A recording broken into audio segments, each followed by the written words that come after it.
Ces dizaines de véhicules des forces de sécurité syriennes pénètrent dans le quartier de Cher Marsoud à Alep, laissant craindre le pire.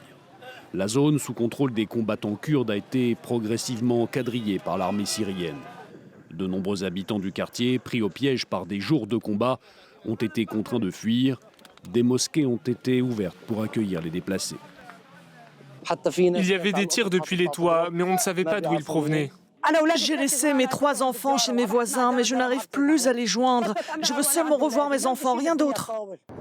Des combats, de l'inquiétude et finalement une bonne nouvelle. Ce dimanche, les forces kurdes acceptent de quitter la ville du nord syrien. Nous sommes parvenus à un accord qui a conduit à un cessez-le-feu et permis l'évacuation des martyrs, des blessés et des civils pris au piège et des combattants des quartiers d'Achrafieh et de Cher Marsoud vers le nord et l'est de la Syrie. Depuis mardi, plusieurs quartiers de la seconde ville syrienne étaient le théâtre de violents affrontements entre l'armée régulière et les combattants kurdes des forces démocratiques syriennes. Des combats concentrés dans 2 quartiers, Cher Marsoud et Achrafieh.